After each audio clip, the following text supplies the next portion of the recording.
good side. Good side only. Welcome back, my friends. How are you? Good to see you. Great to see you as well. Chi-Town. Okay. I'm so happy to be back. Welcome back. So loud.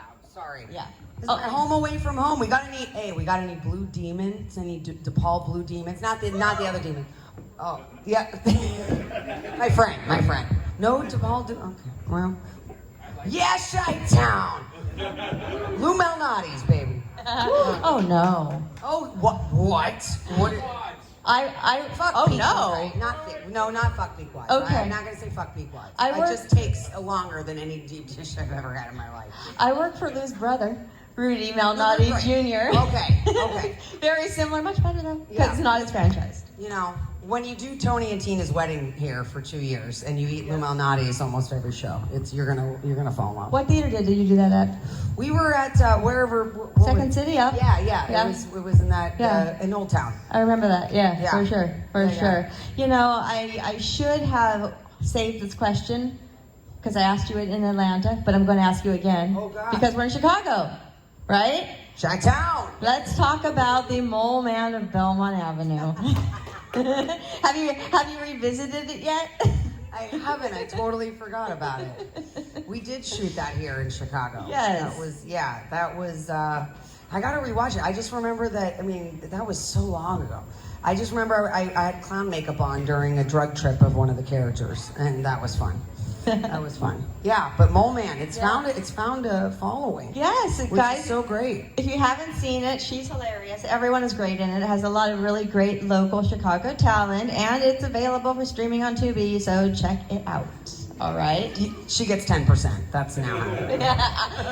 All right, Ray. So, you were in a movie that my best friend gifted me, and that is In Time. I'm sorry, my body's here, but my mind and soul is at the bar waiting for the shot that I never got. In Time. Can we talk about your experiences filming that? I don't know if I really want to. I'll keep it. Okay. You don't have to, sir. Wow. No, In Time. So, funny thing about Hollywood is sometimes you get a part and then you go to set and you shoot the movie, or you go to set and then like all of a sudden there's no time and they cut your part down. You know, there's 3 movies you shoot. There's 3 movies you make. There's the one you write, the one you shoot, and the one you edit. So In Time is one of those things that always gets mentioned, but like I'm barely in the movie. I mean, I'm in the movie a lot, but it's just so random because I don't really talk and I'm just always lurking around Justin Timberlake, and then I get shot in the head at the end of the movie. So, you know, gotta cash that residual check, I'll take it. And that in a nutshell is what it was. I was a Minuteman. We stole time from people. I wish I could steal time from people now and you had to buy time, and that's how you lived at the end of the day. You bought your day's minutes. I mean, that's actually a great concept. I need to It's an watch amazing film. Because time's the one thing money can't buy. But I never have enough time, ever. But I think there'll be some sort of malfunction where, like, they will steal it from you. Yeah, of course. Somehow. Like, And that's what happened in the film. Instead of stealing your wallet, they would steal your time. Oh, awful! What a Elon horror Musk film. would steal our time. It's a great little movie, right? I'd never heard of it. My friend gifted me the DVD, and I said, "What is this magic?" So I need to get this. I'm watching. you it. must check it out. I mean, you are just lurking around, but still, you're there. I am just That's lurking kind of very much. That's on point. That track. So, guys, I mean, you have shared the screen with so many amazing, fantastic, talented people. Do you ever, like, get starstruck? Oh, every single time. Every time. Like we just got to see Bruce after, I think it was probably a year and a half. We all did a convention in Burbank recently, and like still every time I see him, and like we text and we email, like not all the time, but you know, if he takes he sends me the Snapchats because he knows I don't ever look on social media because I'm the one who showed him how to do the Snapchats because that year on set everyone was doing Snapchats. And then Bruce kept my phone for the entirety of the day to make a million Snapchats. He's like, hey, send those to me. So now he'll send me, some of his favorites. But like still, when I see him in his undeniably fabulous suit that he's wearing for the day, he's still like, even though he's like Bruce, he's still just Bruce, but he's still like... Are you actually trying to say that you are starstruck by Bruce still? Am I not always an idiot when I talk in front of him? Always. Well, that might sure. be true, but I don't know if it's because you're starstruck. But it's not that I wouldn't say starstruck. It's just like... No, I know what you mean. You know what I mean? Like, here's what Ray, you have to feel the same way. It's the same way when you had a scene with him. Like when Ray and I had scenes, it was like, fuck around and find out. But when Bruce was in a scene, you like kind of just like, you sit up a little straighter, your heightened sense. That's all I mean is like, he still has such a presence. I mean, he just does. So like, yeah, it's cool and we're cool, but it's also like, fuck, it's Bruce. Like he's got that presence. I don't know. Same thing with Lee Majors and Lucy Lawless. I mean, like people like that, they just have an aura about. I can't explain it. It's just they do. Is Lucy Lawless really flawless? No, actually, I thought I coined that phrase because her middle, I would call her Lucy Flawless because she is flawless. Like I saw her with no makeup on in broad daylight in our set cafeteria, which had skylights. And she was like, I got you hired on this show. And I was like, oh my God, you're so pretty. That was my meeting of her for the first time. She has no pores. She's like so brilliant and funny and cool. And when I used to call her Lucy Flawless. And then she told me one day, she's like, my middle name is Frances. So she showed me her credit card and it says Lucy F. Lawless. And I'm like, oh my God, Lucy Flawless. And then I got attacked online. Every time I was like, oh, Lucy, I have a great scene with Lucy Flawless tonight in like season 2. And her fans, her Xena fans, which fairness I've never seen really, I don't think, full episode, but love it, great. She tried to tell me how to twirl the thing and I couldn't do it. Anyway, her fans were like, that's our name for her. And I was like, oh God, I'm so sorry. But her name really is like Lucy Flawless though. But yeah, so she is, and yes, she's all the things. She was fun. Wasn't she fun, Ray? She was so much fun. She's also married to the executive producer, so she could also kind of get away with a little bit more. She would kind of like, you guys, we would laugh. You would tell me too, like when you had scenes, like I just remember it was a scene like when you had to go, bing. What was I that? told you it wasn't because you were starstruck. What? What did you say? Lucy Lawless gave me the best piece of advice when it comes to acting. She said, care less, babe. Care less? Care less. Yeah, I was like, how do you do it? You just come in here and you look like you're not putting any effort into like anything, but it just all comes out so great. And she just said, care less. Yeah, that's great advice. I cannot. That's like the opposite of who I am. Ray and I were listening to like music to get us into scenes, and like whenever he had to be possessed or I had to be possessed, like we were like super in it, and like she was just like on Duolingo learning a new language, and then like just steps on and just bam does it. Yeah, it's very bizarre, right? Like I was just talking about this with someone because there's Leah. What's the name of the chick from Glee? Leah Michelle, right? There's this like rumor that she can't read or write, and I sing, so I tried. And Kiki Palmer was asked in an interview, like, have you ever seen her read? And she was like, oh, well, I guess I haven't seen her read. But then Kiki said, well, to be fair, on set, I don't think I've ever read a book on set.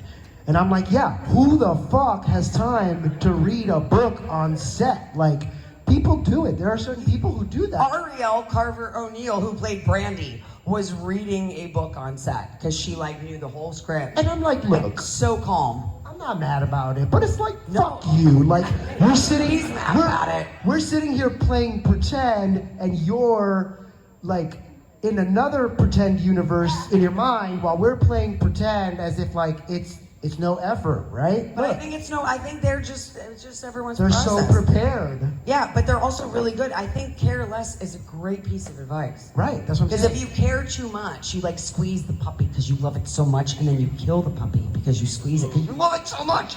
I want to do such a good job in this scene. It's like this. You know what? Here's how I would relate. If you guys ever had like a joke that you tell around friends or a funny story, and then you like add something because you're trying to make it funny, and it bombs. It's like because you're trying. You know, people laugh at you, or like if you're telling something funny, it's when you're just caring less. You're just telling it like it is. I think that's a good way to explain it. I made up a joke the other day. And Oh, God. I don't know if I actually made it up, but I think I made it up. Is this the one you told me at the table? Yeah. What did Urkel say to Diddy? What did Steve Urkel Say to- I don't think ever. What did Steve Urkel say to P. Diddy? What did Steve Urkel say to P. Diddy? Did he do that? Okay, that worked. You know what? Don't laugh. I don't care. No, I think half the audience just doesn't know who Steve Urkel is. He was from a show on Family Come Matters. on. He was I dressed up as him for Halloween in 3rd grade. And I went 100%. We got the plaid shirt, the suspenders, and I was in character. We took my dad's, like, it was like what? The 90s. My dad had like big fishbowl glasses that were broken. So we popped out the lenses, and I put my hair in a bun, and I went in character, door to door in Youngstown, Ohio, going, "Got any treats?" Instead of "Got any cheese?" Yeah. Guys, I need to care less. I need to care less. Is that your favorite Halloween costume? I mean, he was my favorite character. I had the zip pull doll. My favorite, I think that was my favorite Halloween costume. I think so. Well, until I did Amy Winehouse in 2007, and that kind of spawned a whole thing, a tribute band that I actually started and did it here in Chicago, and all the festivals, played House of Blues. So yeah, because I won a costume contest as Amy Winehouse in like 2000, like right as she was breaking here, 'cause she was already famous in UK, and I never won anything in my life. And I won $1,000 that I got taxed on. I think it was called The Apartment at the time. Is that a place? Okay, yeah. They had but it was like a bedroom in the VIP room. I forget, but it was like North and Clybourne. Okay, anyway. Yeah, so I won, and so that was my second favorite costume, I guess. But yeah, childhood Steve Urkel, for sure. Wow. Any audience questions out there? Did we just blow through your whole question list that you're like, they just went rogue? No, but I want to make sure they all get their turn in, and I can just come back around. I can fill this whole hour on my own. No pressure if you don't want to ask. I got one right there. All right, he's ready. She's ready. Great. Start with you, sir. Okay, Ash Williams is famously stupid as a character. From Evil Dead 2 not being a remake, he was just dumb enough to go back to the woods. Like, is there anything that you, as an actor, like had to do to make this person look even dumber than he's like acting himself? Wait, did you just ask us, did we as actors have to do anything to make Ash look stupider than he actually is? Yes. I mean, I think the answer is no. He does it to himself. We made him look better. And I can say that because he's not here. Yeah, but well, we're talking about Ash, the character. Spoiler alert, Bruce Campbell is actually really smart. He was also reading books that he would regale us on set, telling us that he loves old Hollywood. What is someone fart? What is that? No. Oh. That sounds like. But he would like regale us with whatever story, and he's such a good storyteller. So is Sam. Like, they're the people that when they tell a story, you like, it's just so fascinating. There's a beginning, middle, and end, and it's great, it's funny, it's all the things. So he's really smart. Takes actually someone really intelligent to play a stupid person. That's a fact, because you have to know the timing and all that. But really, I mean, we're only as good as the writers, and the writers, anything they did to make him look extra stupid and make us look extra awesome. That's really the writers, to be honest. I barely talked on the show. That's not true. I mean, I'd be like,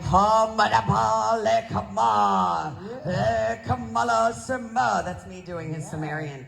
You guys, and as a testament to Ray's brilliance, that they actually wrote out the Samaritan to say, and I was like, Ray, and he had and every time it was different. I'm like, Ray, how did you do that? And what'd you say, Ray? I just used my family members' names I just would sneak in whoever I could, and I would do shout outs to give an example. Who was one name? Greg Hananana, Greg Hananana, Nico E2 Lola, shit like that. I tried it in my dressing room. It's so hard to do that, actually. Because then I was like, Jeremy Kanama. It doesn't work. He did it so good. You have to split it up, but but you were so. I think that actually takes a lot more brain power than you're making. I think it would have been easier to memorize the actual sounding out of the words. They would have a little bit of written down, and then the scene would be a lot longer. And I was also I'm gonna see if these motherfuckers are paying attention. Only once, the sound guy was it sounds like you're saying Greg and Hannah. And I was like, oh, okay, you showed up to work today.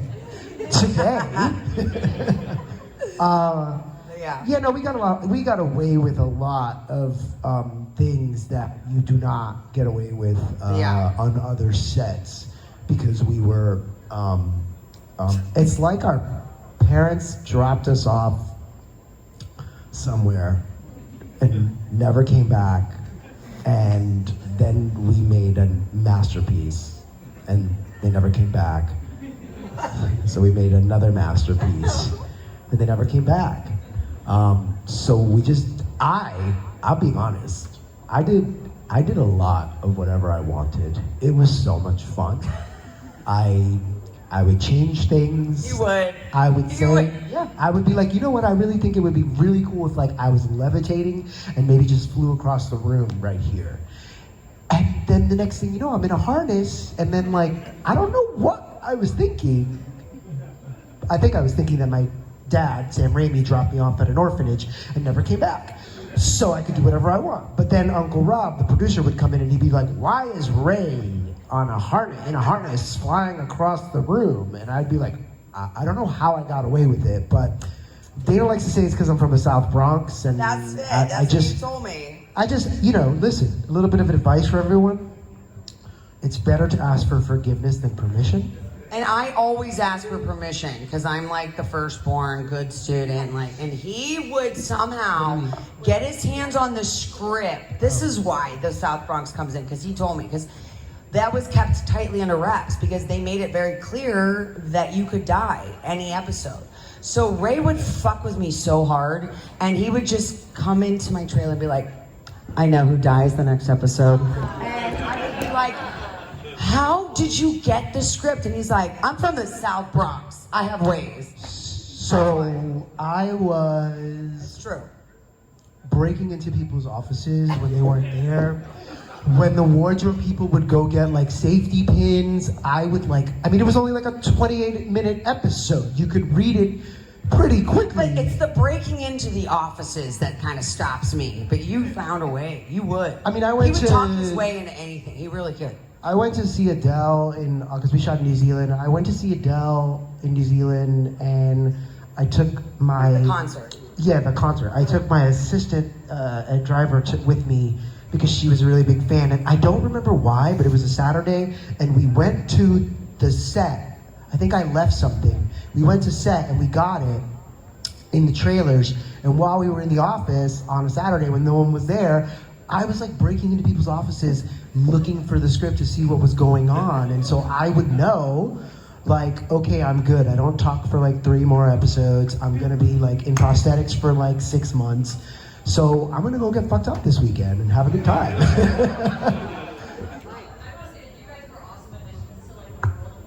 Thank you.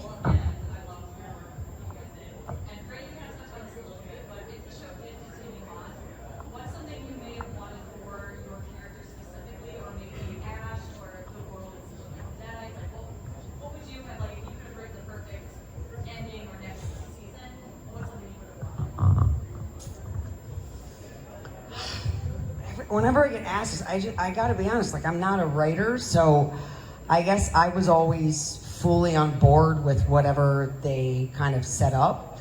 And I guess Ray might know how it was supposed to go for 5 seasons because he was reading all the office memos. So maybe Ray, you should just answer. But well, to be fair, like we did have meetings with them each season, or we shot the show where I pitched like things to them like that I wanted, and I would say that like not all of the things I pitched, but like it was somehow, some way or another, things would pop up and I'd be like, oh, that worked.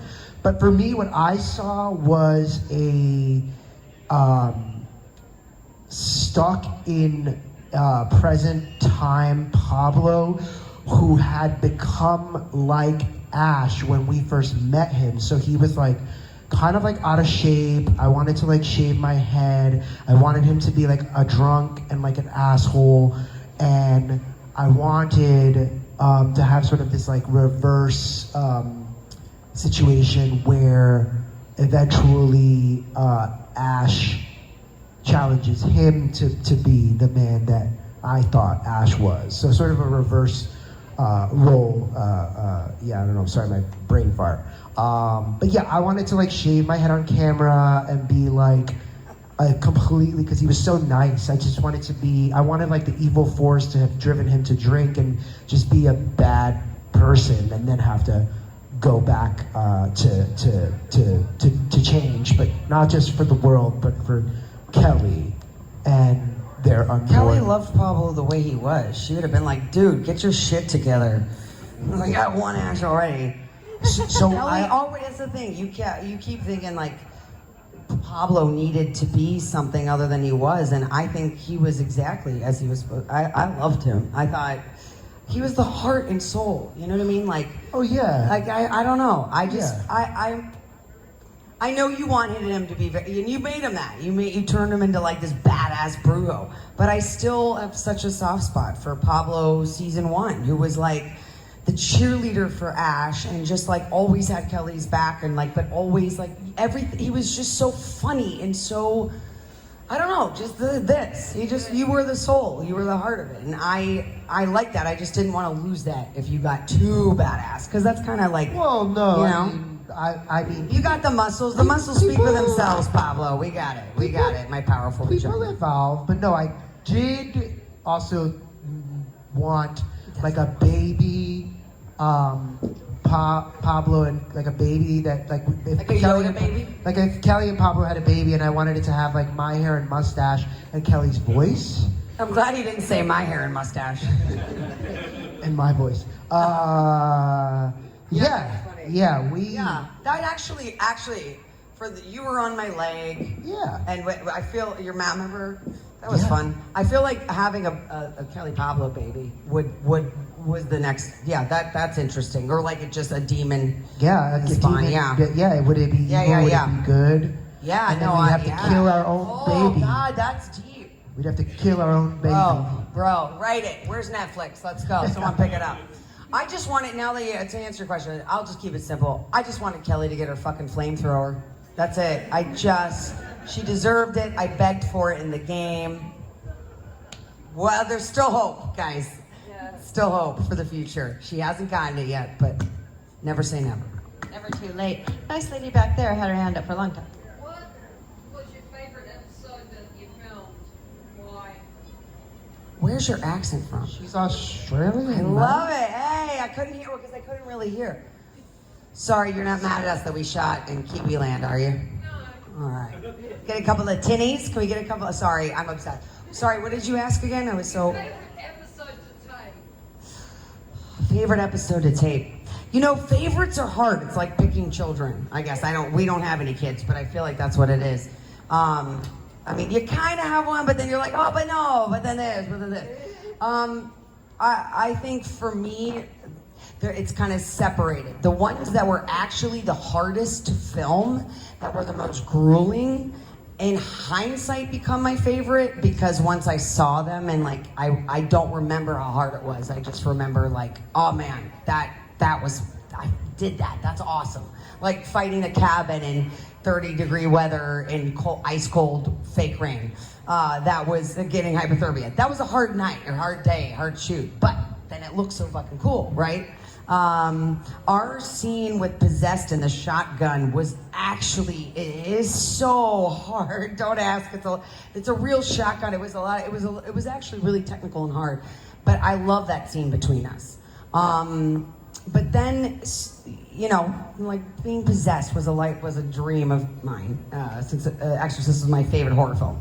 Fighting a puppet. I love puppets. I love them. I love them so much. And I got to fight a little Bruce Campbell puppet. That was a very hard day too. But then I would say like a favorite day that was like, man, this is a dream right now.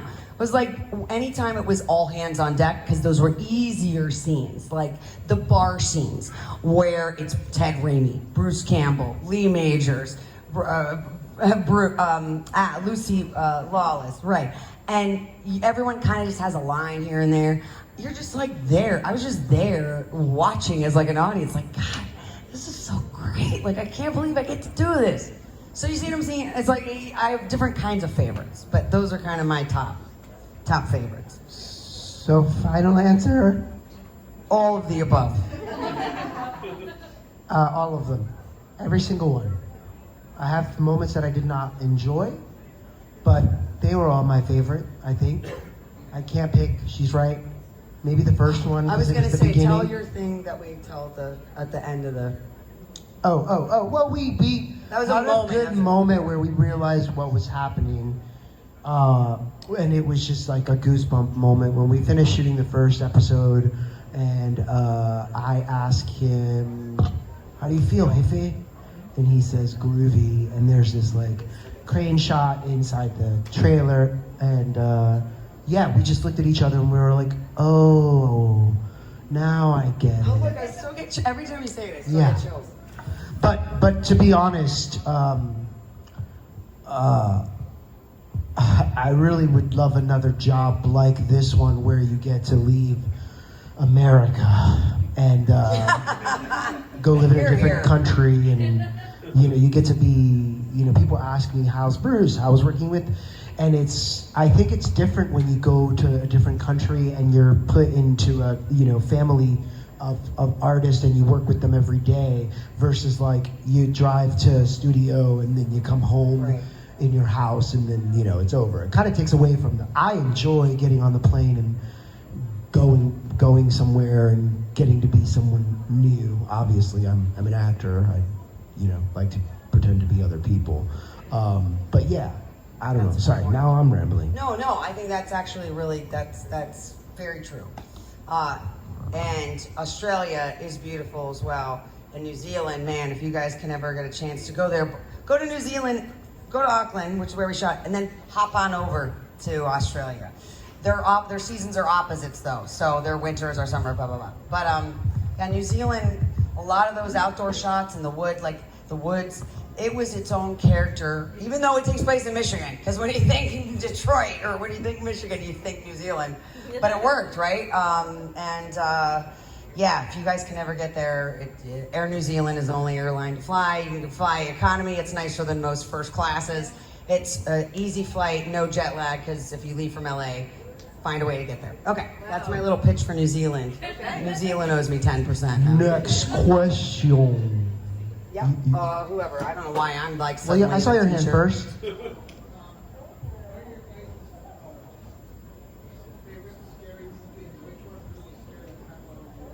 Favorite scary movie? Which one really scared you?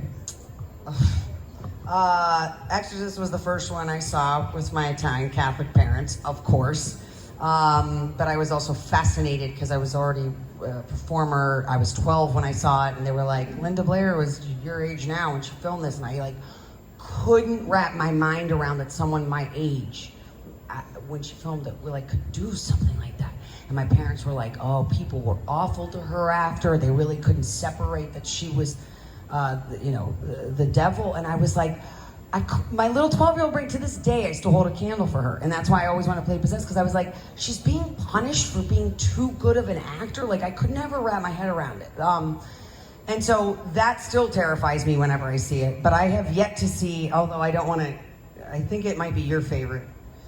So, but it's just the truth. I've yet to see it because I walked in on it. My cousins were watching it at one moment, and I just remember there's a desk, and some kid falls asleep at a desk, and I was 6, and I was terrified, and I will not watch it. I've never seen Nightmare on Elm Street for that reason. It's like your childhood brain still, I'm an adult now, I'm in horror, watch it. Nope. Nope.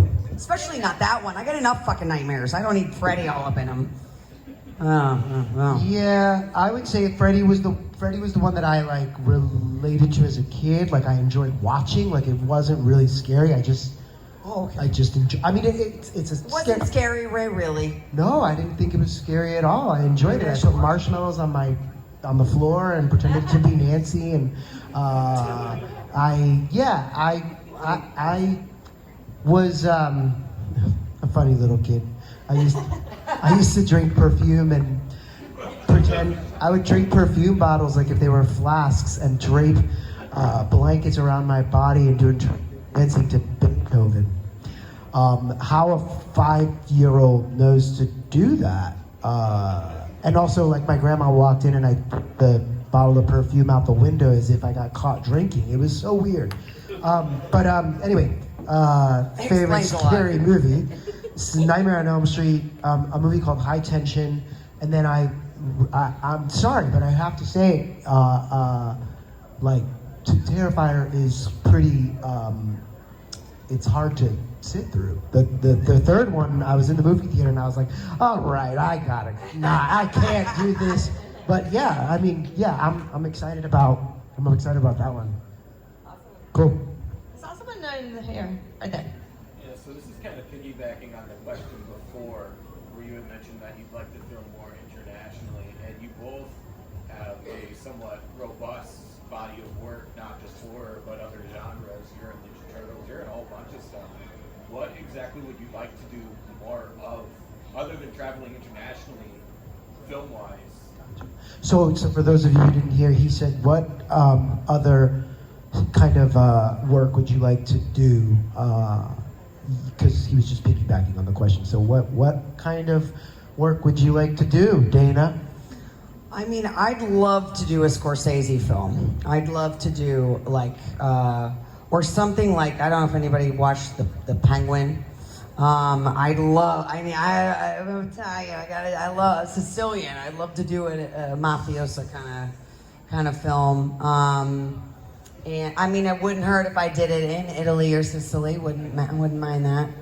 I'd love to do what's showrunner of White Lotus, Mike White.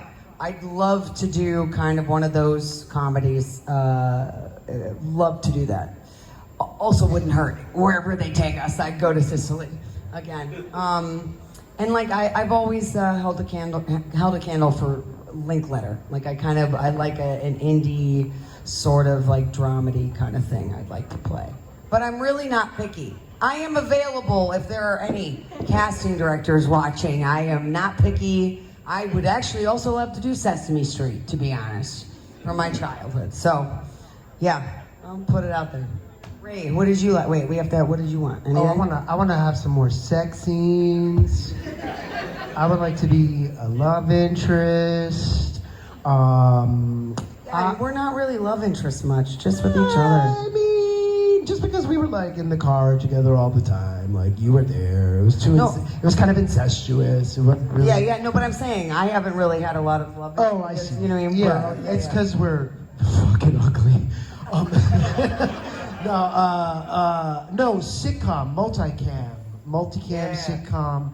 I had a little bit of I shot a pilot on a lot, and it's a completely different beast with having a live audience, and it just made me feel like, oh, I would really like to give this a go, because it's taking the two mediums of theater and TV and throwing them together, and you actually kind of feel that weird heart pounding, if you fuck this take up, it's gonna be in front of an audience, and you're not. So I'd like that challenge.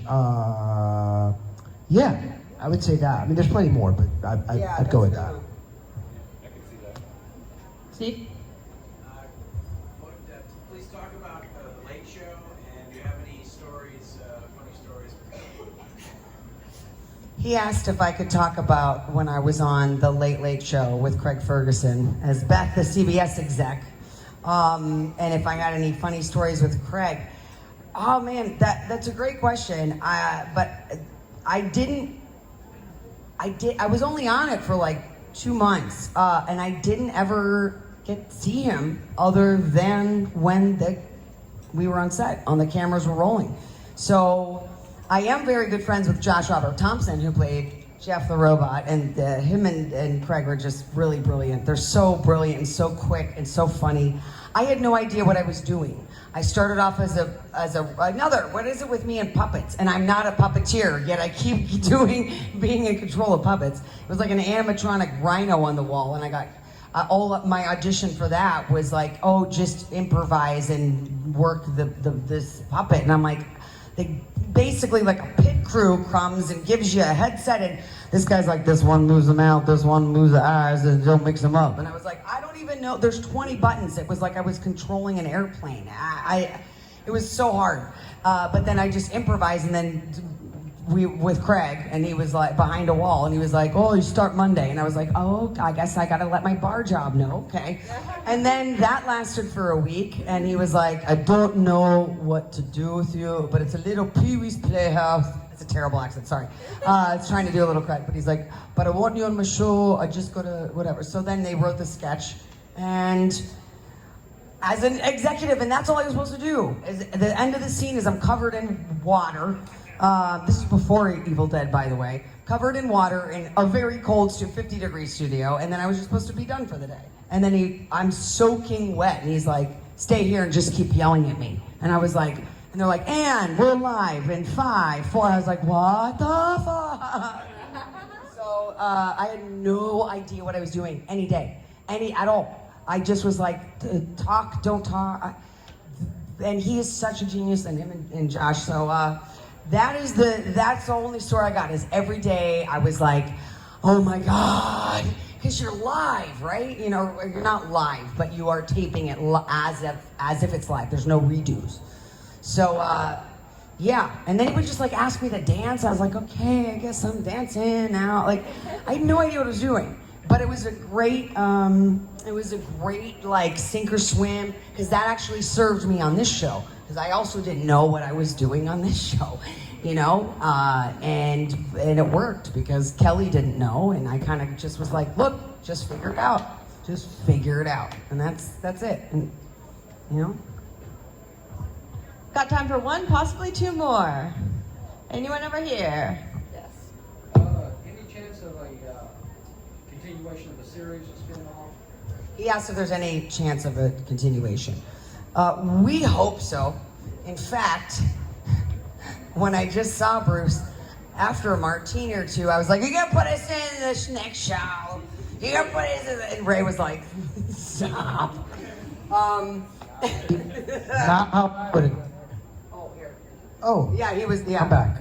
He was like, don't, what are you doing? Because Ray's really good at that, and I blew it. She said, can you ask him? You're so good at it. Can you ask him? And I was like, okay, we were doing a con, and I was like, okay, well, it's Friday, so I'll ask him on Sunday. So if we see, you know, so, and then we went to dinner on Saturday, and at the table, Dana just took over and asked all the, and I was like, we had a plan. We had a plan. What happened? I was like, are we going to be in the animated series or what? I was just in between them, and I was like, He was like, what did you do? I was like, so look, we have made it almost embarrassingly clear that we are on board. I know that Bruce has told us, as well as he has made public, he has retired the live action role. right, but so did Cher. Correct. Like, Cher retired how many times? Correct. So Ray and I kind of hope and believe that there's gonna be some form of it. Hopefully before we are Ash's age. But yeah, I think there is an appetite for it. I mean, I know they're making another Evil Dead movie. But fingers crossed. And I think You know, here's what I can tell you. You guys who are the OG Evil Dead fans, from what Bruce and Sam said multiple times, you've heard them say it at Comic-Cons and in interviews, that you guys collectively pestered them for 30 plus years to make another Evil Dead. And what did you get after 30 years? Ash vs. Evil Dead. So you guys want another one. You gotta keep, when they do Q&As, I ask them, tell them, and let's see if in another 30 years we get Ash vs. Evil Dead 2. That would be good. But we're down. If I'm still around, I'm down. Anyone over here that has one more? No? All right. Last call for. Oh, okay. Since it's almost over, while you were in New Zealand, did you do anything Lord of the Rings, tourism or anything fun around the country? That was in South Island. We were shooting in Auckland, which is like San Francisco, Chicago, Seattle had a baby. So you're like in a city and it's super cool and it's like craft beer and awesome, the best food you're ever gonna eat. And then you like, they have islands where you take a ferry and you're going to vineyards and it's amazing. And then 20 minutes out is like what you think of with New Zealand, like the rolling hills and the sheep. South Island, I did get to go because I did Ninja Turtles and Sean Astin was there. And I go, I'm going to my, like it was third season. I said, where should I go in South Island? I've never been there. And he's like, go to Queenstown. If you get off the plane and do a 360 and get back on the plane, it's worth it. So I did. And I went with my that was Northern. I went to Mata Mata, which is Hobbiton. I was the only person in New Zealand who had not seen Lord of the Rings. Yes. I know. No, I know. Guys, it was just, it's built up. That's not true. Oh, you hadn't either. But did you go to Hobbiton and not see Lord of the Rings? So then this idiot, my boyfriend at the time was a huge Lord of the Rings fan, and I was like, they have an overnight thing, we can go camping. And I go, let's look that up. I'm like, I'll pay for it. It's a gift for you. A week out, I called them and said, do you have any spots left? And they're like, when do you think? Oh, like they were like, oh yeah, let's look at it. And I cut them off. I go, for next week. And she laughed at me. Yeah, I'm an idiot. They're booked for like 2 years. But I will say, that's why I'm gonna just pitch New Zealand to you guys again. Auckland is so cool and city and amazing. And Queenstown is like, to quote Oprah, she said it best. When God made New Zealand, he was just showing off. I think that's just the best way to describe it. Like, it's just, you're there and you're like, this isn't a real place. So yeah, I did go. I saw Mata Mata. I posed in a little Hobbiton doorway. And that's about it. But you should go. Going there, you'll be like, it's all the Lord of the Rings, all of it, and especially in South Island. I think we got one more. Let's do All right, one more. Anyone? Come on, now don't be shy. Last call. Come on. I saw more hands. They're like, no, we just want them to stop talking so we can go meet Terrifier. That's what they're Right. Well, I think the takeaway from this panel is go to New Zealand. The takeaway is go to New Zealand and pester Sam, Rob, and Bruce for another season or something special movie of Ash vs. Evil Dead. Last call for questions before I wrap this up. Come on, nothing. I don't want. Okay, we're gonna end on. There we go. See? Yes. Did you or no? Oh, I love playing with myself. That is the best I've ever looked. My ass was high and tight, my chest was big, and I don't know where to go with this one. Your ass is high and tight, and I was 6 inches taller. It's a video. Guys, can we talk about how Ray's muscles are pretty awesome? I don't look as good as I looked in the game. Yeah, you look better than the game, Ray. Oh, now he's just fishing. Now look at your. No, I'm serious. He does this in poses now. I'm like, yeah, you better show that bicep. There's like, I didn't have any interest in playing the game. Can I be honest? I was weirded out by it. I'm a weirdo. Why were you weirded out? I don't know. It just felt weird. I loved it. I played a lot of NES growing up, and then Sega, and then you get it. And then, but here's the sad thing: is because I haven't played in many years, but like from 6 to 12, I was a badass gamer, you guys. And then I think I stopped playing games because they brought out that little joystick I go, you know what I mean, which they are now. And I'm just too aggressive, so I just run into fucking walls. And so I played with my little brother like we usually did, and I used to kick his ass because I'm the older sibling, and it was awesome. And I'm like, yeah, like Contra, I'd be kicking a Tecmo Bowl, all that stuff. What was the one? Sonic, all that stuff. And so then I got it, went to my brother's because he has a console, and the entire time he only chose to film me when I was running into the woods doing nothing, trying to get to with the other pages. But I loved it, and I was blown away. Like, I can't compute it, like that it's actually me. So I would just annoy my little brother, and as he was playing, there would be a line, which we recorded our own lines, and I would be like, we're keeping Michigan moist. And then I go, we're keeping Michigan moist. Does it sound like me? And he's like, yes. And then I would go like, huh, huh, huh. And I would go, huh, huh, huh. Does it sound like me? He's like, dude, shut up. Yes, it sounds like it. So I got a kick out of mostly annoying my little brother with it. But yeah, it was fun. I sucked, but it was fun. It was a good time. It was a good time. Ray, you should play it. We should play it. You'll like it. That would be a fun live stream. Oh, I did. Their videos are posted, and then I think with Steve Agee too. He let me play on his, and I got some of those flute fucks, as I called them. They were little flute fucks, the skeletons. You know what I'm talking about. And I was like, but they were just little jerks. They were little, like, so happy that they were coming to kill me. I'm like, get the fuck out. Yeah. Sorry, I swear a lot in case you guys don't watch the show. Well, we're kind of at a horror convention, so if that's the biggest Do those issue, track? I guess that tracks. Yeah. then, we got bigger problems here, right? Yeah. All right, everyone, please give it up. Wait, end on a funny note. Do a muscle. Everybody, let's make Ray show his muscles. One more for the cheap seats in the back. Come on.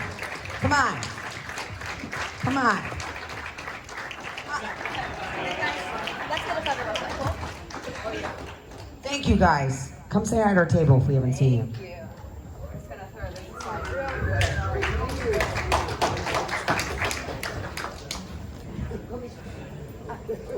What are we doing?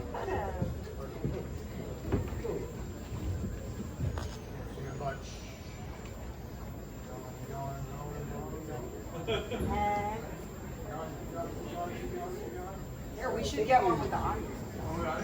Everyone. One more.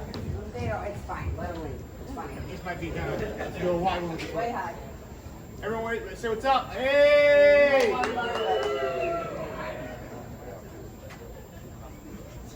Thank you. Thank you, guys. Thank you, guys.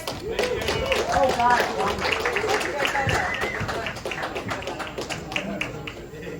That's great. Thank you. God, blinding.